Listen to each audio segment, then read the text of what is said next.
Ya, entonces en la unidad anterior lo que vimos fue poder determinar, ¿cierto?, los parámetros de la línea de transmisión, que es lo que nos faltaba como elemento a conocer del sistema, ¿no? Pues se supone que los parámetros de las máquinas ustedes ya los debieran ¿cuánto se llama? Ubicar como se obtiene. Pero no teníamos así los parámetros de la línea de transmisión y vimos cómo podemos determinar, ¿cierto? ¿Qué onda está pasando ahí? Algo extraño ya.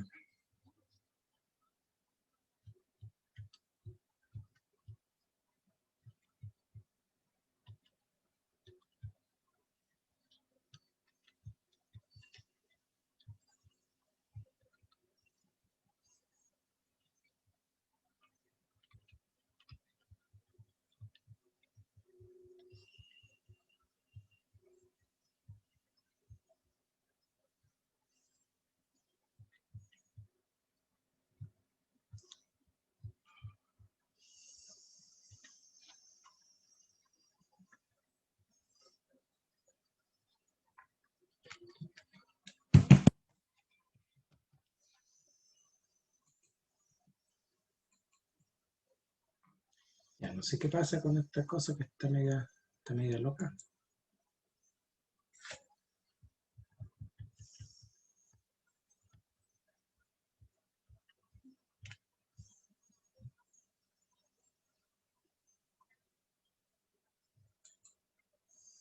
Espero que se estabilice esta cosa. Ya, ya, ahí está. Ya, espero que se estabilice, no sé qué le pasó, se volvió loco. Como decía en la unidad anterior, lo que vimos fue entonces el cálculo de los parámetros, resistencia, inductancia y capacitancia de la línea de transmisión.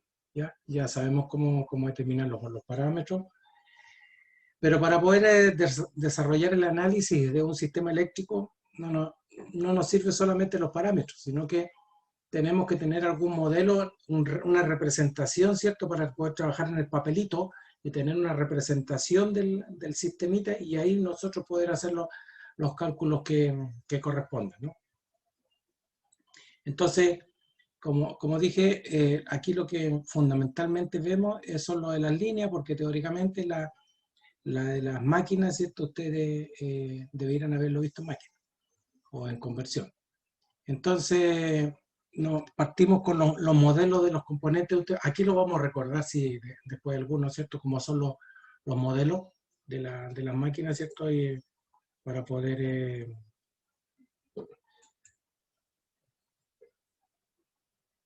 hacer el desarrollo. Entonces lo que vamos a ver van a ser los modelos de la línea de transmisión cortas, medias y largas, y vamos a definir a qué vamos a llamar como línea corta, como línea media y como línea larga. Si recuerdan, cuando vimos los parámetros también hablaban por unidad de longitud, es decir, lo que de alguna manera nos estaba diciendo inductancia por unidad de longitud, y después le aplicábamos, ¿cierto? De acuerdo al largo, ¿cierto? Sabíamos cuánto era el valor de la inductancia en toda la línea, ¿cierto?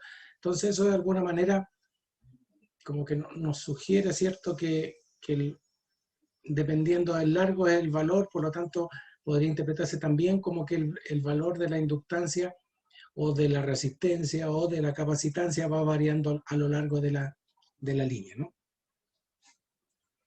Eso es como interpretarlo como que están distribuidos a lo largo de toda la línea. Entonces me va cambiando a la medida que va pasando la línea, ¿cierto? Voy teniendo distintos valores de los parámetros, ¿no? Tanto resistencia, inductancia como capacitancia. Vamos a desarrollar entonces algunos modelitos, cómo podemos representar eso en el papelito, ¿cierto? Para poder trabajar con ello. Entonces, como dice ahí, se desarrollarán más adelante estas ecuaciones generales, pero primeramente se usarán los parámetros concentrados, que dan resultados con una buena exactitud en líneas cortas y medias.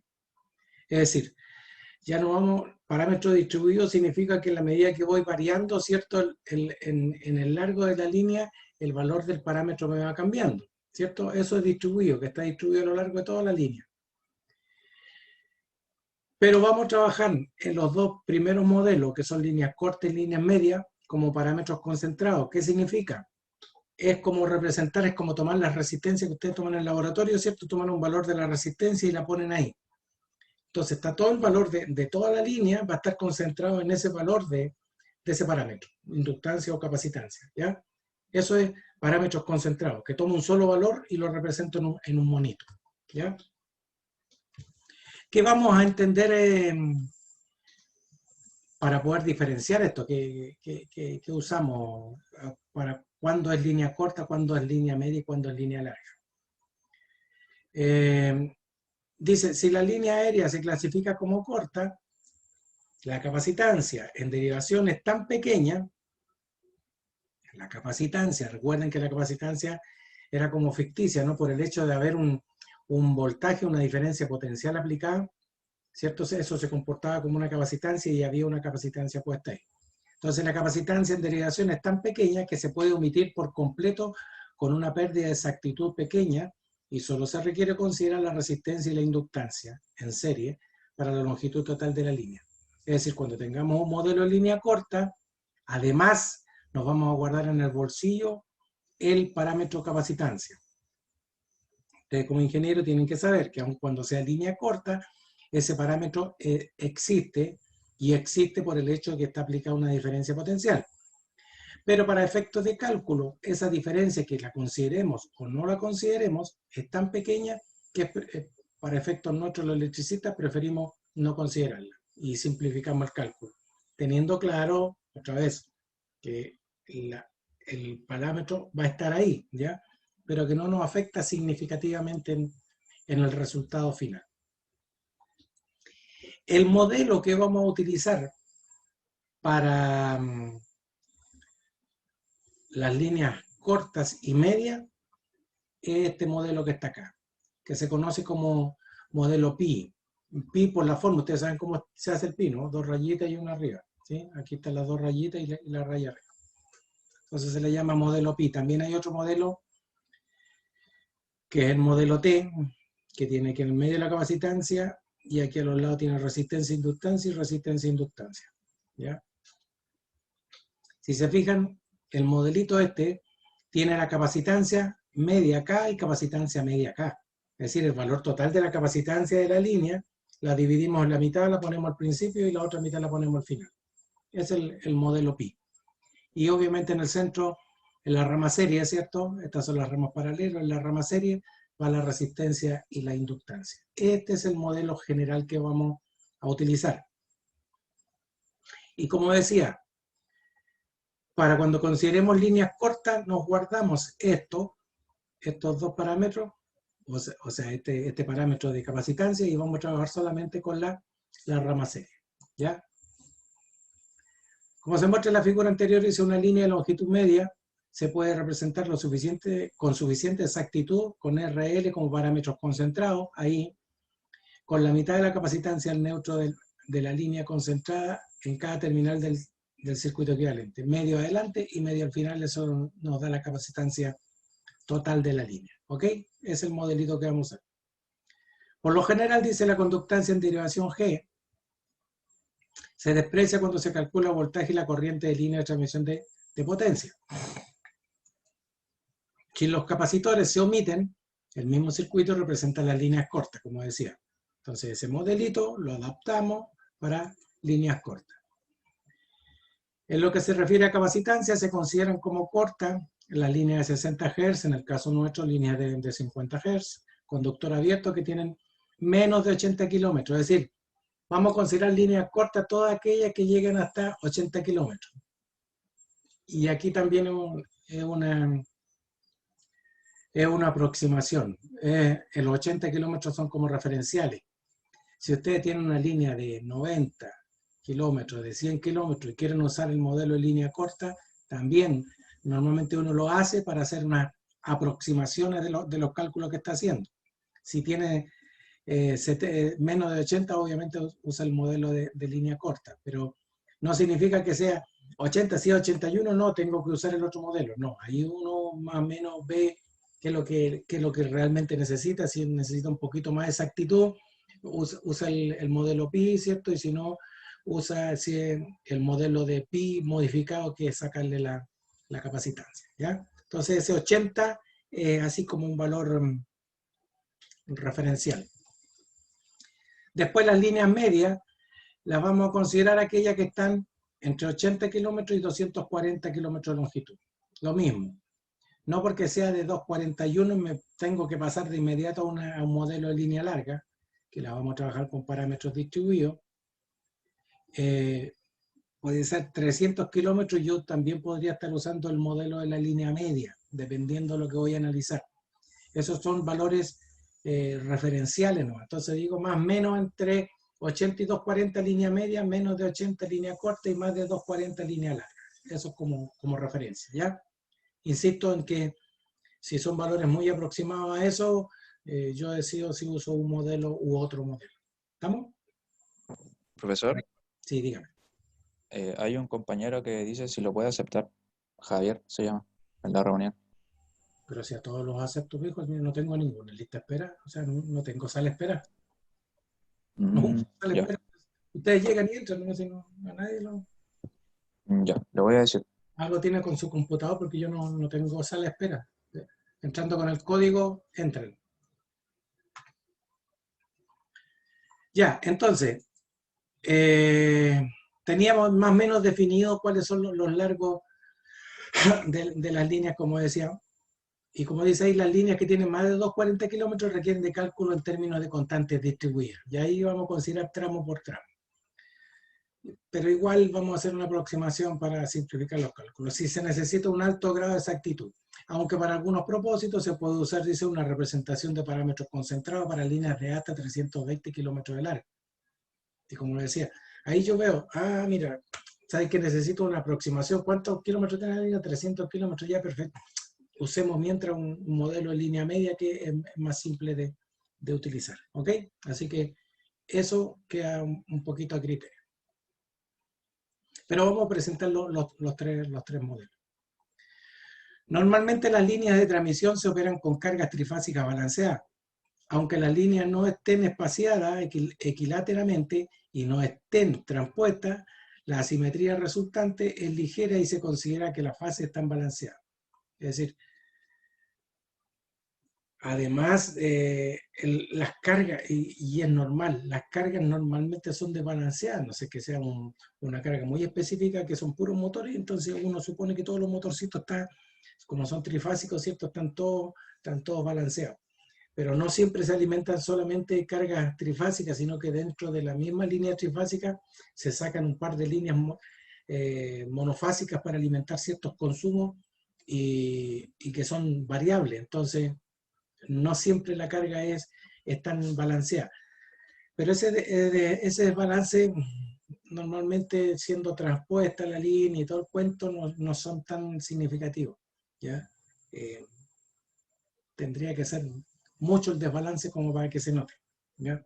De hecho, por ejemplo, los sistemas de distribución, el sistema de distribución es el más desbalanceado que existe. ¿A qué me refiero con sistemas de distribución?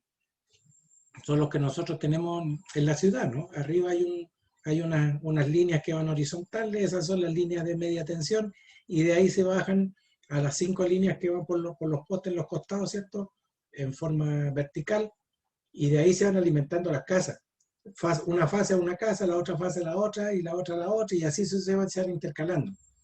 Entonces, ustedes se imaginarán que no todas las casas prenden el mismo equipo, la misma cantidad de carga a la vez, ¿sí? Entonces van cambiando, y eso hace que las líneas sean un poco desbalanceadas, pero si lo miramos a nivel global, el desbalance no es tan significativo. Lo hay, ojo, que lo hay el desbalance, pero no es significativo. En línea de transmisión se nota mucho menos eso, porque normalmente se llega a alimenta las tres líneas, ¿cierto? A un consumo grande. Ahora, que dentro de ese consumo grande haya un desbalance, puede ser, pero como es un volumen tan grande, como que no se nota mucho se nota menos, digamos, ese desbalance. Entonces, con el fin, dice, de distinguir entre la impedancia serie total de una línea y la impedancia serie por unidad de longitud, vamos a adoptar esta nomenclatura. Fíjense, Cuando tengamos una Z, que es el que representa la impedancia, ¿no? Pero una Z minúscula es porque vamos a estar hablando de una impedancia serie por unidad de longitud. Lo mismo que una Y, que va a ser la impedancia en paralelo, que es la parte de la capacitancia, ¿cierto? Una Y minúscula es por unidad de longitud. El L es la longitud de la línea. Cuando tengamos un Z mayúscula es porque este Z minúscula, por unidad de longitud, por el largo de la línea, me da la impedancia serie total, ¿ya? Entonces las mayúsculas van a ser los totales y las minúsculas van a ser por unidad de longitud. ¿Estamos? Esa es la nomenclatura que vamos a utilizar. Ok, partamos entonces con la línea corta. Dice, el circuito equivalente para una línea de transmisión corta se muestra en la figura siguiente, en donde I sub S e I sub R son las corrientes de los extremos generador y receptor respectivamente. B sub S y B sub R son los voltajes, línea neutro en estos mismos extremos. Entonces, esta es la línea. Fíjese que, bueno, estas curvitas que hay acá son de caché, ¿no, muchachos? Así que podría estar directamente acá el generador. Esto es un caché para que no se note tan fome el monito. Pero si se fijan, acá estaba, este es el circuito, y aquí había originalmente, que yo les mostré, ¿cierto? Un capacitor, y aquí había un capacitor, ¿ya? Este es el modelo de la línea. Entonces, como dijimos, para líneas cortas nos vamos a guardar en el bolsillo la capacitancia, por lo tanto me queda solamente la impedancia serie, ¿ya? Tenemos la carga por un lado, voltaje en el extremo receptor, corriente en el extremo receptor. Y en el otro lado, el extremo generador, I sub S, corriente en el extremo generador, B sub S, voltaje en el extremo generador. ¿Estamos?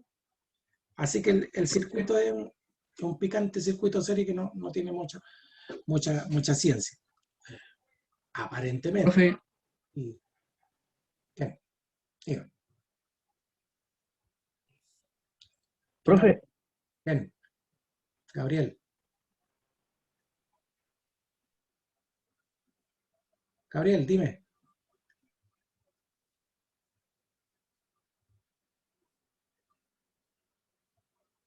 ¿Qué les pasó, muchachos? ¿Quién iba a hablar? El Steven, el Gabriel. No, yo no, profesor. Gabriel parece que era. ¿Y qué le pasó? profe, Dime. ahí estoy ya. Profe, la consulta es si es que la inductancia, perdón, la capacitancia se desprecia por ser tan pequeña, ¿de cuánto estamos hablando? ¿De por qué número es la capacitancia? ¿Qué carga tiene? Es que no te puedo dar valores por carga. Lo que pasa es que depende del tipo. Recuerda que la capacitancia depende de características físicas, de la distribución de la línea, de todo ese tipo de cosas. Entonces no son valores, no te puedo dar un valor fijo de cuántos son, de qué orden tal, pero son pequeñitas, de unos microfaradios. Pero Ya, profe. como conjunto no afectan significativamente, ¿ya? Ya. Pero el Entonces valor va a serían variar. 1,5. Recuerden que todos los parámetros dependen de características físicas, es decir, separación de las líneas, todo ese tipo de cosas, ¿no? Sí. Sí, profe, que era para hacerme la idea, pues, algo aproximado. Sí, no, son valores microfaradios, son pequeñitos. Bueno, todas las capacidades, una capacitancia de un faradio es una capacitancia gigantesca, así que no la vamos a encontrar, pero son microfaradios, valores muy pequeñitos. Ya, profe. Ok, entonces, decíamos, representamos de esta manera un circuito simple, muy simple, serie simple, una fuente, una impedancia serie y una carga. Eso es todo lo que representamos ahí, ¿sí? Eso es el modelo de la línea corta. Dicen, el circuito se resuelve entonces como de corriente alterna serie simple. Por lo tanto, como es un circuito serie, significa que la corriente en el extremo transmisor es igual a la corriente en el extremo receptor, ¿sí? Y la tensión en el extremo transmisor es igual a la tensión en el extremo receptor más la caída de tensión que hay en la impedancia. Y ahí está. Se dan cuenta que es un circuito, pero muy simple, ¿no? Y donde Z sería la impedancia total, que sería el Z por unidad de longitud y por la longitud de la línea, ¿ya? Esas dos ecuaciones muy simples. Entonces dice, el efecto de variar el factor de potencia de la carga sobre la regulación de voltaje de la línea se entiende más fácil para las líneas cortas y por lo tanto se considera en este momento. Es decir, este en el fondo es la caída de tensión que hay en la línea. Y cuando me varía mucho el factor de potencia en la carga, es decir, en el extremo receptor, lo que va haciendo es que haya mucha caída de tensión en la línea. Entonces yo mando 100 y a la final el V sub E mando como V sub S 100 y el V sub R me están llegando 80. Es decir, se me están quedando 20, por ejemplo, en la línea. Y eso es producto de, mientras más malo es el factor de potencia en la carga, mayor caída de tensión voy a tener, ¿ya? Entonces vamos a ver el fenómeno de la regulación de tensión en las líneas cortas. La regulación de voltaje de una línea de transmisión es la elevación en el voltaje en el extremo receptor expresada en % del voltaje a plena carga.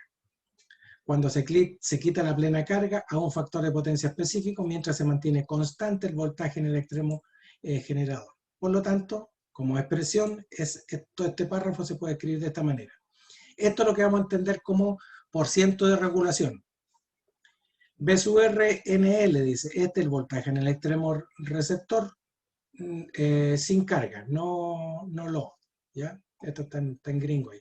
Esto es vacío en el fondo, en el extremo receptor. Menos el voltaje en el extremo receptor a plena carga dividido por el voltaje en el extremo receptor a plena carga, full load. Y por 100 para que me den porcentaje. ¿Ya? Esta es la ecuación que vamos a utilizar para la regulación de tensión. Recuérdenla, muchachos. Entonces, las posibilidades que se nos pueden dar son estas. Por ejemplo, aquí hay un ejemplo de un 70% de un factor de potencia del 70% en atraso, que significa que la corriente se atrasa respecto al voltaje. ¿Sí? Esto sería un sistema, una carga inductiva, ¿no? Entonces, ¿qué es lo que vamos a tener? Que yo, fíjese, mando esto en el extremo transmisor, se me queda este pedacito acá y solamente recibo esto en el extremo receptor. ¿Ya?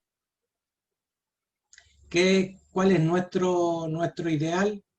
Que esta corriente tenga un desfase cero. ¿Y cuándo tengo un desfase cero? Si la carga es resistiva. ¿Sí? Recuerden que la carga resistiva, la corriente no se atrasa respecto al voltaje. ¿Ya? O no se desfasa respecto al voltaje, estaría en serio. Entonces esto me quedaría acá. Esto lo que se va a presentar para un sistema inductivo. Aquí está el sistema resistivo, fíjense, 100%, factor de potencia 100%, eso significa factor de potencia 1, ¿ya? Y este sería cuando tengamos una carga capacitiva. Aquí la corriente se adelanta respecto al voltaje. Y aquí se puede dar el fenómeno que yo tengo más tensión, más voltaje en el extremo receptor que el que tengo en el extremo transmisor. ¿Por qué? Por el efecto capacitivo. Lo que decíamos en la clase anterior, que se inyecta de alguna manera una potencia reactiva, ¿cierto? Por el efecto de la capacitancia que hay ahí y hace que aporte a la tensión. ¿Ya? Así que estos son los tres modelos: inductivo, resistivo y capacitivo.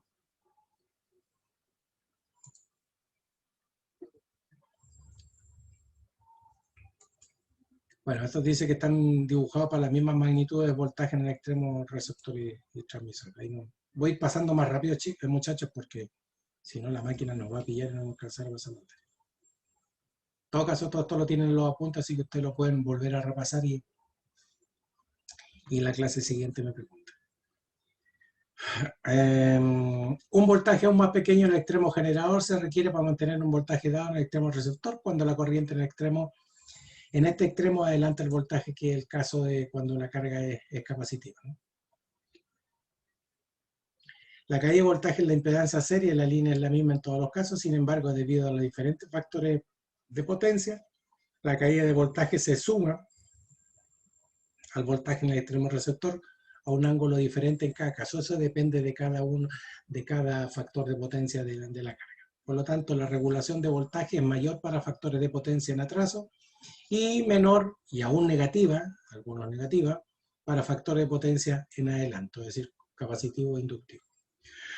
Se puede dar ese caso que tengo mucha capacitancia acumulada, ¿cierto? Y se me convierte en la regulación negativa.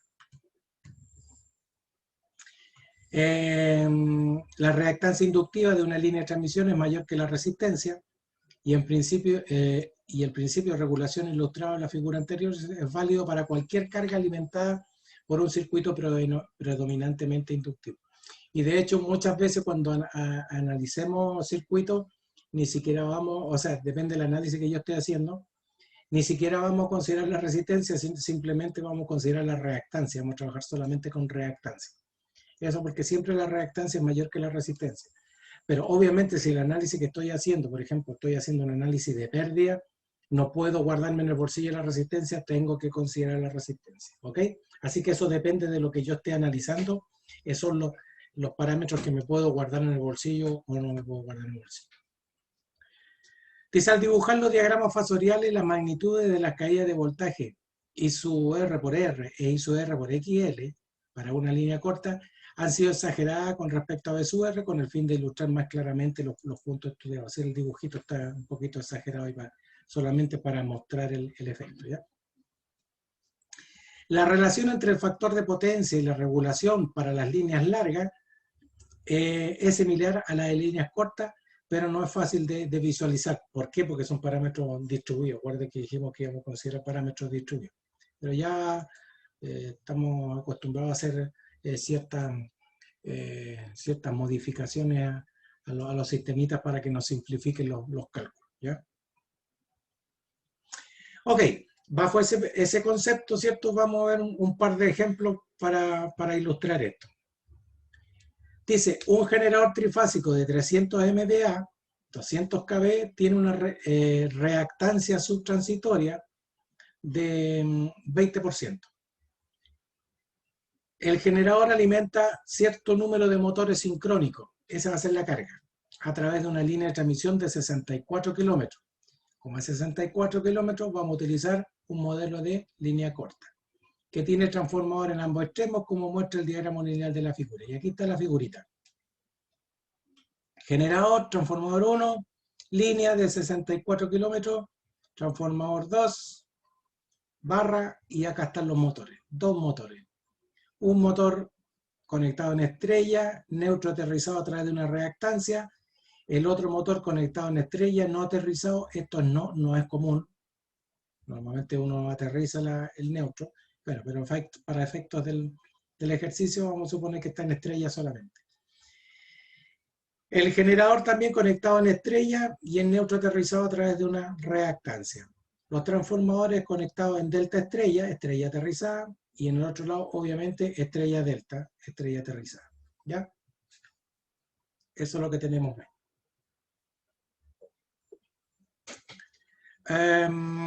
Dicen los motores, todos de 13,2 kV, es decir, los motores son de 13,2 kV, se representan solo por dos motores equivalentes, es decir, estos son dos motorcitos, pero son motores equivalentes. ¿Qué significa eso? Que en esa conexión pueden haber varios motorcitos, pero estamos representando, pues como son muchos, los representamos todos por uno solo, ¿ya? Eso es representarlo. El neutro del motor M1 se aterriza a través de una reactancia. El neutro del segundo motor M2 no está conectado a tierra, una condición, como dice ahí, inusual, ¿cierto? Porque esto obviamente que no es común, ¿ya? Las entradas nominales de los motores son 200 MVA y 100 kVA para el motor M1 y M2 respectivamente, es decir, el M1 200 MVA y el motor M2 100 kVA. Para ambos motores la reactancia subtransitoria 20%.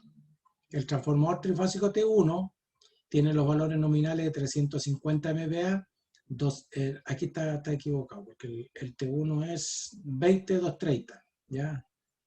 20-230 kV.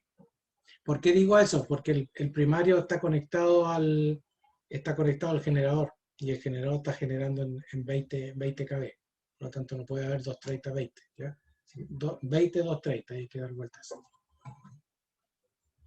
Con reactancia de dispersión del 10%, ahí está la reactancia. El transformador T2 está compuesto de 3 transformadores monofásicos, cada uno de 127 a 13,2 kV, 100 MVA, ¿ya? Con reactancia de dispersión del 10%. La reactancia serie de la línea es de 0,5 ohm por kilómetro. Fíjese que hablo de la reactancia, no hablo ni siquiera de la impedancia, solamente de la reactancia. Entonces, la reactancia serie es 0,5 ohm por kilómetro. Dibuja el diagrama de reactancia con todas las reactancias señaladas por unidad. Seleccione los valores nominales del generador como base del circuito del generador. Es decir, vamos a tomar los valores del generador, ¿ya?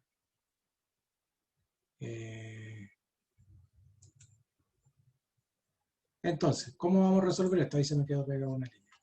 Partimos por el transformador T2, que me decía que eran 3 transformadores monofásicos de 100 MVA. Por lo tanto, con los 3 monofásicos estamos haciendo uno trifásico. Es decir, 3 por 100, el transformador trifásico en el T2 sería de 300 MVA. Y su relación de voltaje en línea, como era 127 a 13,2, ¿cierto? Y el transformador estaba conectado estrella delta, ¿cierto? Tenemos la delta que está en 13,2 y el lado del primario está en estrella, por lo tanto por fase eran 127, de línea son 127 por raíz de 3, 220. Si tengo 220, 13,2. Esa es la razón de transformación del transformador trifásico T2. ¿Se entiende eso, muchachos? ¿Les quedó claro? Profe. Ya. Que no pierdan la línea acá porque aquí hay varias cosillas que van apareciendo. Ok, decíamos que vamos a tomar una base de 300 MVA y 20 kV, que es las características del generador. Entonces, requiere una base de 300 en todas las partes del sistema. Esta es la potencia. Recuerden que cuando hablamos por unidad decíamos que la potencia es la que se mantiene en todo el sistema, ¿no? En todo el sistema. Lo que nos va cambiando son los niveles de voltaje y obviamente de las impedancias o corrientes cuando hay transformadores involucrados. Pero la potencia es la misma para todo el sistema. Entonces, 300 me va a ser para todo el sistema. Como tenemos 2 transformadores, vamos a tener 1, 2, 3 valores de voltaje base, ¿ya? En el lado del transformador no es problema porque lo estamos tomando como base, ¿cierto? Son los 20 kVA. Pero ahí había un primer transformador, ¿no? Por lo tanto, tengo que cambiar este voltaje base de aquí al voltaje base de acá, en la zona de la línea de transmisión. Y en la línea de transmisión son 230 kV, que el transformador tiene valores nominales de 20, aquí nuevamente me quedo al revés, 2230, es decir, como hay 20 acá, el transformador tiene razón de 2230, ¿cierto? Es la misma 230 para el otro lado. Entonces la línea, mi voltaje base, va a ser 230 kV. Nos queda todavía calcular el valor de voltaje base en el lado de los motores, porque está este transformador T2, ¿no? Veamos entonces. En caso del circuito del motor, fíjese, tengo en el lado del transformador 230 volt de valor base, ¿no? Pero el transformador tiene una razón de 220 a 13,2, por lo tanto tengo que referir esos 230 al secundario. Y referido al secundario me da que en el lado de los motores el voltaje base va a ser de 13,8 kV. ¿Ya? ¿Está claro hasta ahí, muchachos? ¿Están siguiendo?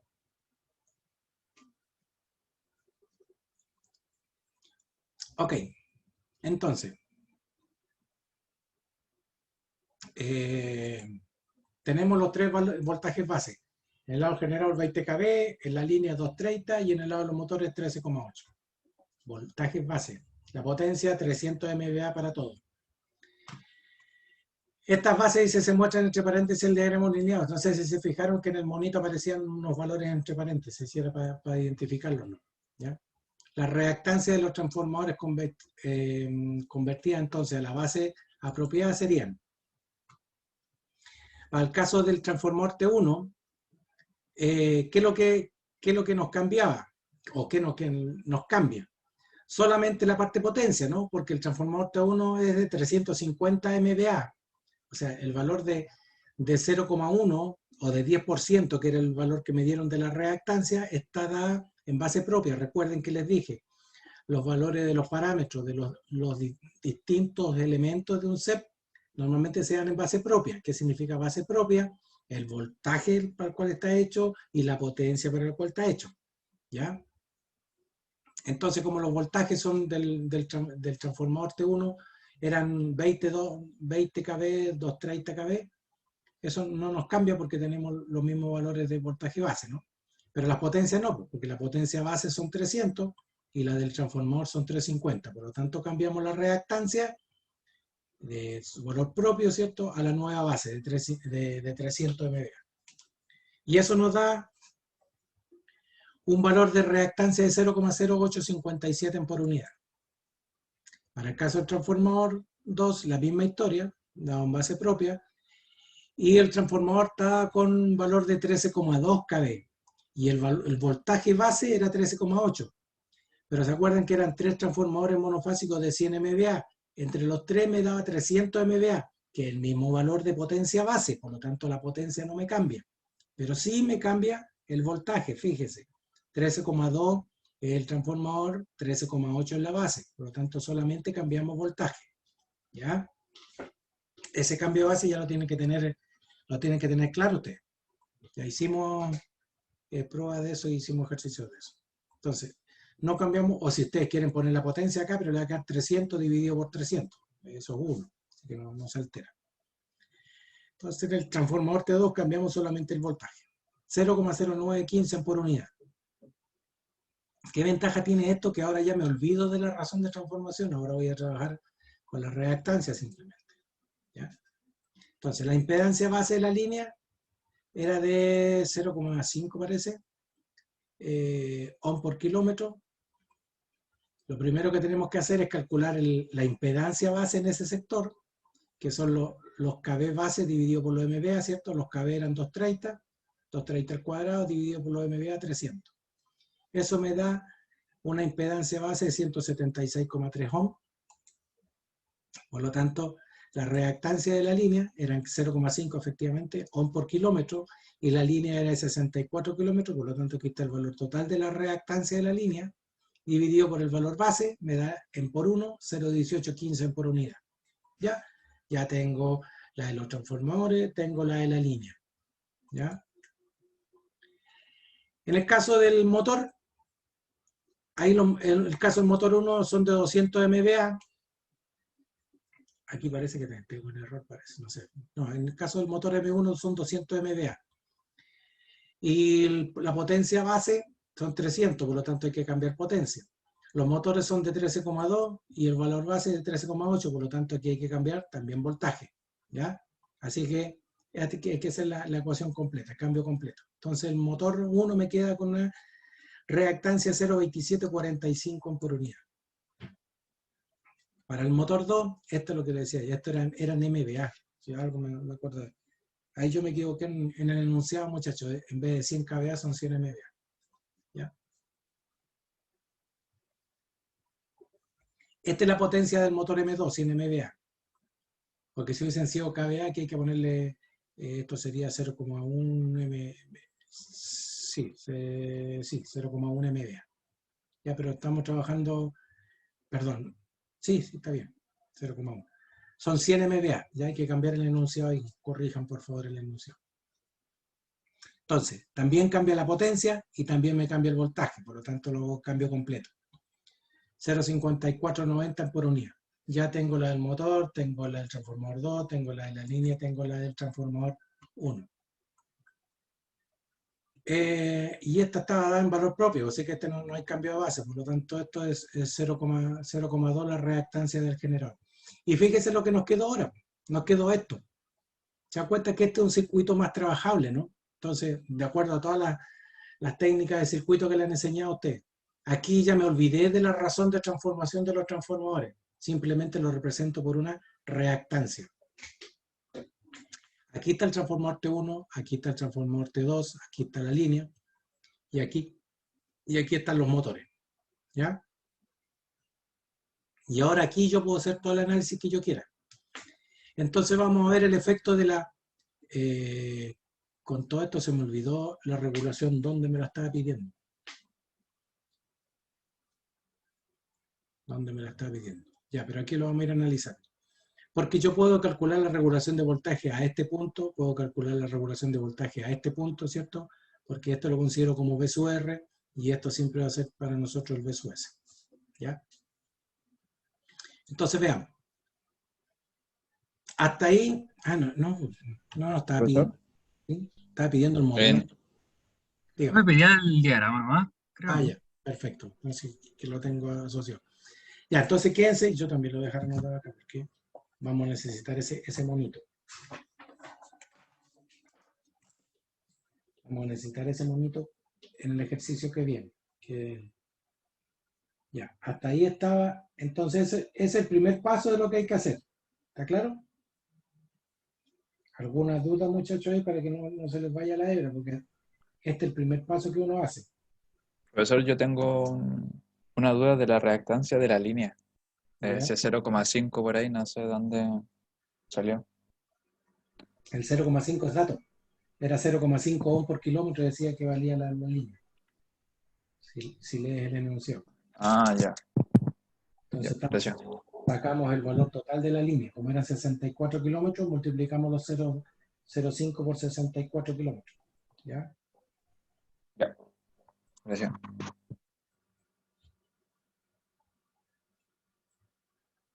Déjenme anotar el monito porque después va a recordarle.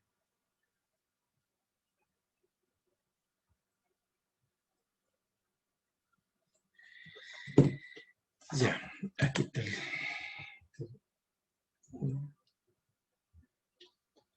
Ok. Entonces veamos el problemita 2. Son dos problemitas que vamos a revisar. Dice, si los motores M1, porque es continuación del otro, por eso que lo anoté. Si los motores M1 y el M2 del ejemplo 3.1 tienen entrada de 120 y 60 megawatts respectivamente, a 13,2 kilovolt, y ambos operan a factor de potencia unitario, fantástico, factor de potencia unitario, encuentra el voltaje en los terminales del generador y la regulación de voltaje de la línea. Fíjense la pregunta, regulación de voltaje de la línea. ¿Qué significa? Me voy a devolver mejor.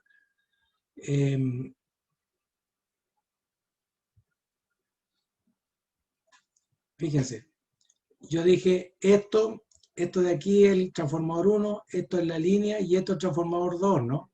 Entonces me están pidiendo la regulación de voltaje de la línea, o sea, la regulación de voltaje aquí, en este punto, terminada la línea. ¿Ya? Eso, cuando ustedes lean el problema, fíjense bien qué es lo que están pidiendo. ¿Ya? Entonces, teníamos este monito que es el que vamos a trabajar, ¿cierto? Y lo que me está diciendo que los motores M1 y M2, del ejemplo que ya vimos, ya calculamos el circuito equivalente, ¿no? Tienen entrada de 120 y 60 megawatts, es decir, están consumiendo 120 el M1 y 60 megawatts el M2, ¿ya? Megawatt, eso es potencia activa por el factor de potencia. Pero aquí va a coincidir que los megawatts van a ser porque dice que ambos operan el factor de potencia unitario. O sea que el P, esto es igual que el S. ¿Sí? ¿Se ubican? P es igual a S por el factor de potencia. Ok. Antes que se me cheque el tiempo. ¿Cómo hacemos este cosito? Los motores juntos toman 180 megawatts. Porque como me están pidiendo la regulación en la línea, me interesa todo lo que esté consumiendo acá, ¿cierto? ¿Cuál es lo que llega a la línea? Así que lo consideramos juntos. Sumamos estos dos, 120 más 60, 180 megawatts. ¿Ya? Que eso llevado por unidad, lo que está consumiendo por unidad son 180 dividido por los 300. Recuerde que tenemos que son 300 la potencia base, lo llevamos por unidad, eso es 0,6 en por unidad. Eso es el consumo. ¿Ya? Por lo tanto, el voltaje y la corriente en los motores en por unidad va a ser, sabemos que potencia es V por I, y el V por I es 0,6, ¿cierto? Entonces, vamos a tomar la fase A, como del voltaje y los terminales del motor, tomada como referencia. Además, recuerden que todos estos son modelos monofásicos. Ok, vamos a tomar el voltaje. Los motores funcionan a 13,2 kV. Y el voltaje base que teníamos ¿se acuerdan que teníamos en En el extremo receptor, 13,8 kV el valor base. Por lo tanto, llevamos este voltaje a tanto por 1 y eso me da 0,9565 con ángulo 0, porque esa es la referencia que vamos a tomar. ¿Ya? Este ángulo me lo doy arbitrario yo. Normalmente me lo doy 0 para simplificarme el cuento. Si ustedes quieren le ponen 5,51, pero para puro complicarse el cuento, ¿no? Así que lo tomo como 0. ¿Ya? Porque el desfase finalmente, el ángulo del voltaje se mueve completo, es decir, desde mi referencia va a tener tanto. Y la corriente siempre va a tener el desfase con el voltaje de acuerdo a la carga. Por lo tanto, si yo cambio el ángulo del voltaje, se me cambia todo esto parejito así. ¿Ya?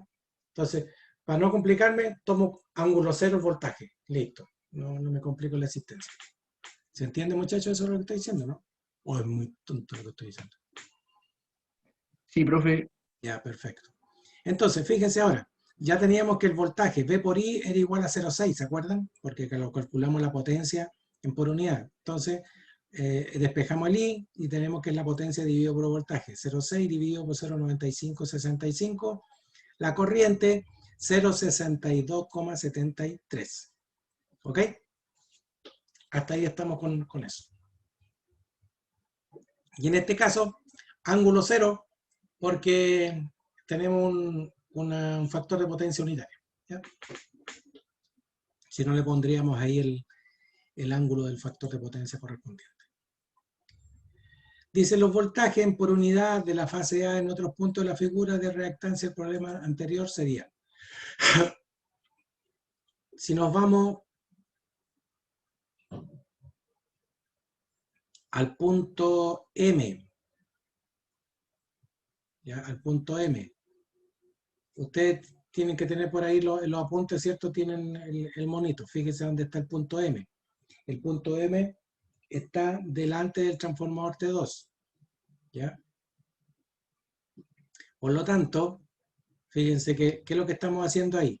Tenemos el voltaje en la carga. Este es el voltaje en la carga, es decir, en los motores, ¿cierto? Pero como tenemos una reactancia y que es la del transformador, lo que hacemos es multiplicar esa corriente por la reactancia del transformador que vale 0,915.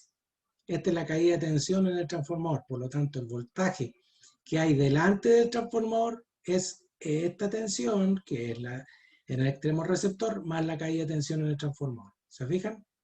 Corriente por reactancia, caída de tensión. ¿Está claro hasta ahí, muchachos? ¿Están siguiendo? Lo que me estaban pidiendo era el voltaje en el extremo transmisor, ¿no? En el generador. Entonces, ahora seguimos más adelante. Bueno, aquí está desarrollado, ¿cierto? Esto me da el voltaje ahí en ese punto. Me da 0... En este punto me da voltaje 0,9582 con un ángulo de 3,434. ¿Ya?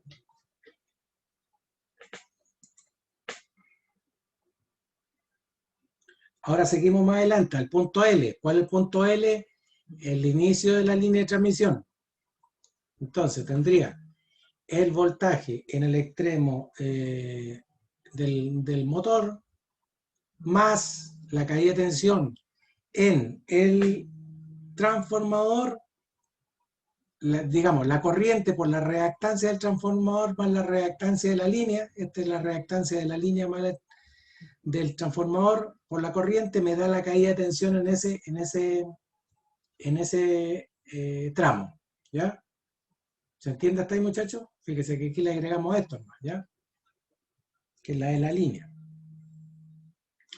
Resolviendo esto, me da que el voltaje ahí en el punto L, al inicio de la línea, o en el secundario del transformador T1, como ustedes lo quieran ver, me da 0,9717 con ángulo de 10,154 grados.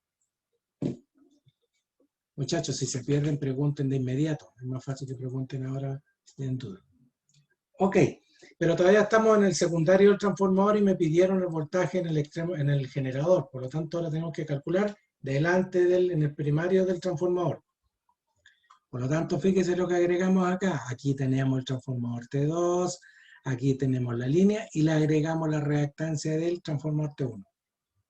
Por lo tanto, obtenemos el voltaje en T1, que va a valer, y aquí yo lo anoto así,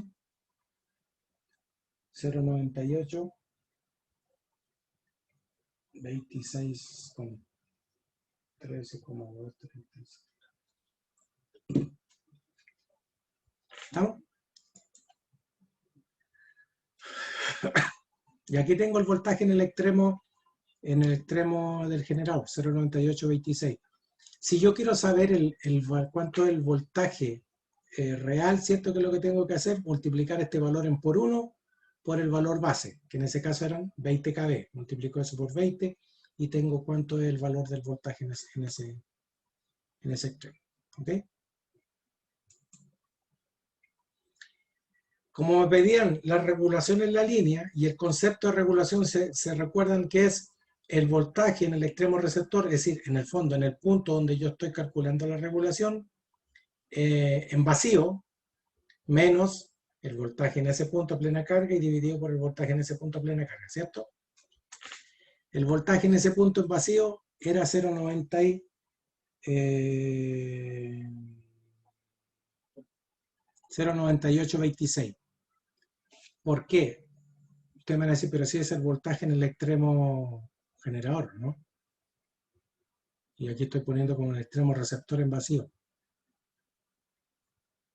¿Se entiende eso, muchachos, no?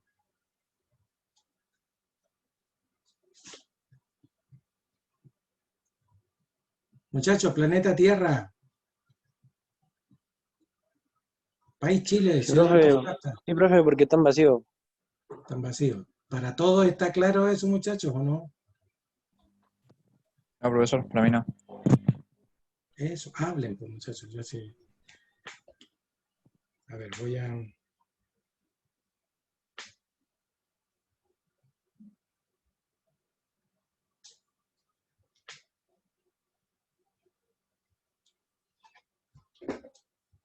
Como dijo su compañero, justamente está en vacío.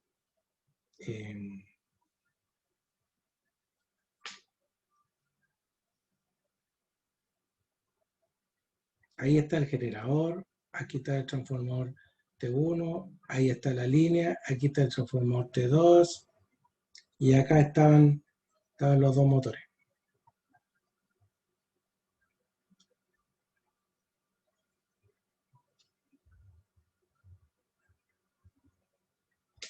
¿Ya?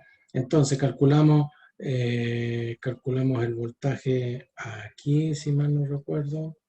Sí, ahí, que este es el punto M. Calculamos acá, que es el punto L, y calculamos acá, que es el punto K. Entonces me estaban pidiendo la regulación de tensión en este punto. Ahí me estaban pidiendo la regulación de tensión. ¿Ya? Entonces, la ecuación de regulación, ¿cierto? Dice el voltaje en el extremo receptor en vacío menos el voltaje en el extremo plena carga, dividido por el voltaje en el extremo receptor de plena carga y por 100 para que me den porcentaje. ¿Sí? Esa es la ecuación. Pero este valor en vacío, aquí, fíjense, es el valor cuando yo introspectivamente saco la carga. Es decir, es como que cuando yo, en el instante que yo quiero calcular la regulación, es como que abro acá. Chuta, no me resultó así. Ahí.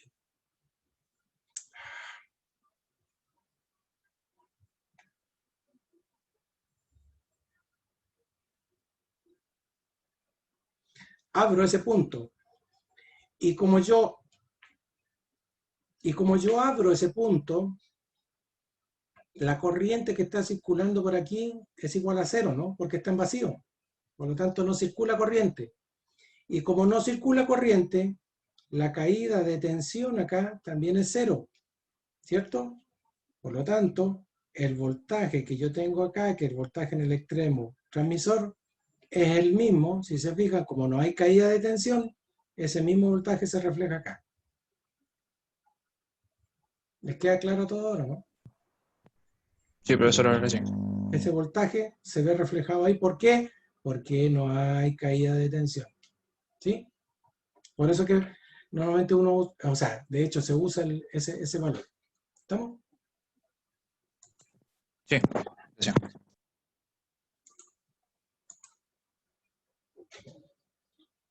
Ok, entonces ahí ponemos ese valor de vacío, ¿cierto? Que es el voltaje en el extremo receptor en vacío, que coincide con el voltaje en el extremo transmisor. Entonces calculamos el porciento de regulación, 0,9826 menos 0,9582 dividido por 0,9582 por 100. Me da una caída de tensión de 2,55%. Recuerda que trabajamos por uno y nos olvidamos de las razones de transformación de los transformadores. Trabajamos con un circuito serie cualquiera. Mucho más fácil. Un valor bastante aceptable, ¿cierto? Como ya hemos dicho, lo ideal es que no haya caída de tensión, no es decir que esto fuera cero, pero obviamente que esto, que sea cero es una utopía, ¿no? Porque siempre va a haber una pequeña caída, pero uno busca que este valorcito sea lo más pequeño posible. Y Profe, 2,50, consulta, ¿sí? ¿hasta qué valor es razonable ese? ¿Ese porcentaje? Por reglamento, en líneas de transmisión hasta un 7%. Gracias, profe. En líneas de distribución, entre 3 y 5% es un valor aceptable, pero insisto, uno siempre busca lo más bajo. Pero en línea de transmisión se acepta, como estamos trabajando en transmisión, todo esto es transmisión, hasta un 7%, que es bastante considerable, pero el reglamento permite, la ley permite hasta un 7%. Más del 7% ya empiezan a hinchar, empiezan a cobrar multas, por lo tanto hay que mejorar la regulación. Además que mientras más cae tensión, uno pierde en la línea, como esto es un negocio, ¿no? Si a la final la electricidad es un negocio, porque yo genero energía y se la vendo a alguien que la consume, entonces estoy vendiendo.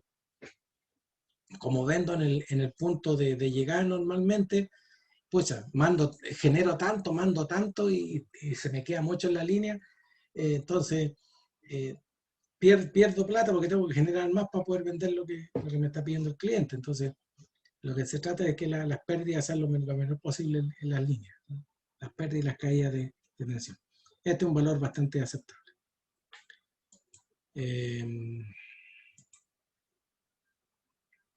La magnitud del voltaje en el extremo generador sería entonces los 0,98, como le decía, por 20, 19,652 kV. O sea, está generando menos de su capacidad para la carga que teníamos, ¿no? Recuerden que me daba 120 y 60 megawatts, 180 megawatts en total, ¿ya? Si se desea mostrar, dice, los desfasamientos debido a los transformadores delta estrella, perdón, estrella delta, los ángulos de los voltajes de fase A, los puntos M y L, se deben incrementar en 30 grados por el desfase que hay entre la estrella y la delta. Y entonces el ángulo de la corriente de la fase A en la línea también debería incrementarse en 30 grados desde cero. Es decir, el valor del ángulo de la corriente se incrementa en 30 grados por el desfase ese. Ese ya cuando lo llevo al valor real. Ok, hasta ahí está ¿Está claro, muchachos? En el caso de líneas cortas, el análisis es súper simple, ¿ya? Es súper simple porque en el fondo terminamos trabajando con un circuito serie. Y ustedes son pillos en redes 1, redes 2, terminaron pillos con el circuito serie, así que no debería tener mayor drama. ¿Dudas, preguntas, consultas?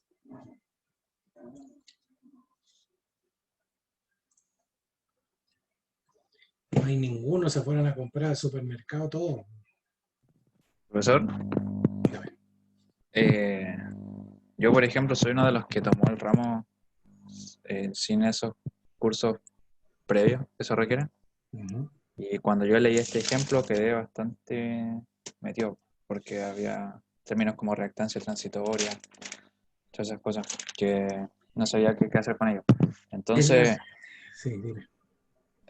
quería ver o qué nos puede como recomendar algún capítulo, algo como para apurar esto y entender que no se nos haga tan extraño, al menos a mí.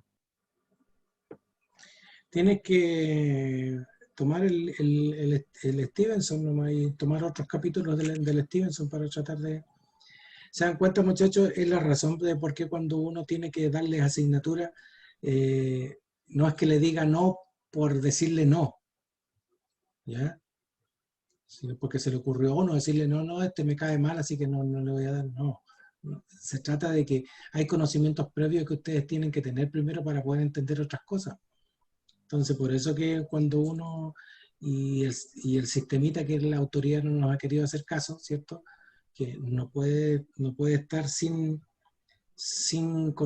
prerequisitos las asignaturas. Entonces, se nos complica. Entonces, cuando uno le dice no, como ustedes como que se enojan porque uno como que no les quiere dar asignaturas. Y no se trata de no querer dar asignaturas. Ojalá le diéramos todas las asignaturas, tome, tiene todas las asignaturas, pero en vez de darle una ayuda, lo que hacemos es ponerle una soga al cuello bien apretadita, ¿cierto? Que a la mínima le apriete y los ahorca. Ese tipo de cosas son las que suceden porque cuesta entenderlo. Y también, bueno, ahí lamentablemente ustedes tienen que buscar dónde. Yo creo que el Stevenson es un buen libro para que puedas revisar esos conceptos, Stevenson. Y si no, cualquier libro de sistema de potencia está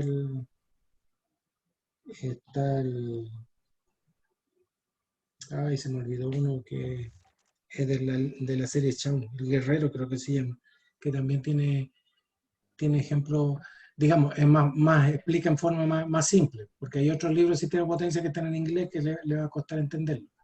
La gracia del Stevenson que está en español, ¿cierto? Y es más fácil para usted entenderlo. Así que yo creo que por ahí buscan el Stevenson los capítulos de máquina, porque tiene un capítulo de máquina, esos conceptos. Lo que pasa es que las máquinas en general funcionan como, no es que físicamente, sino que eléctricamente se comportan de distintas formas, y uno las calcula también de distintas formas. La reactancia de sincrónica o de régimen permanente es la que uno normalmente ocupa para hacer análisis de flujo de potencia. Ya los transitorios, está una reactancia transitoria y una subtransitoria. Lo que tiene que ver en eso, cuando uno hace un análisis, por ejemplo, de protecciones y quiere calcular la protección instantánea, usa la subtransitoria porque tiene valores más pequeños, porque la protección tiene que ser más rápida, ¿ya? Entonces, me cambia el valor de la reactancia. El valor de la reactancia en la máquina va cambiando. Entonces, y la transitoria la usa en estudios de estabilidad. Solamente en general las máquinas sincrónicas son las que tienen eso. Las otras máquinas tienen, bueno, ¿para qué decir? El transformador tiene una sola reactancia para todo, ¿ya? Lo que pasa es que la máquina sincrónica, como va cambiando, tiene un campo por la velocidad de giro y todo ese tipo de cosas, en ese caso la máquina sincrónica me cambia. Cambia la máquina inducción, que normalmente son jaulas de ardilla, se va induciendo el mismo valor que uno le pone en el estator, ¿cierto? Se induce en el rotor, así que en eso no hay mucho cambio, por eso uno utiliza un solo valor. Lo mismo que en el transformador, que es estático, así que ese no cambia. No hay partes en movimiento. Pero la máquina sincrónica es la más compleja, así que ahí es donde me cambian las reactancias, y uno utiliza la reactancia que necesite para el estudio que va a hacer. Por eso que tiene 3 valores de reactancia normalmente, ¿ya? Así que yo creo que en el Stevenson puede leer un poquito, o el Guerrero, parece que uno que no me acuerdo, ya hace tanto tiempo que no lo veo. El Guerrero parece que el que es de la serie Chaun, que también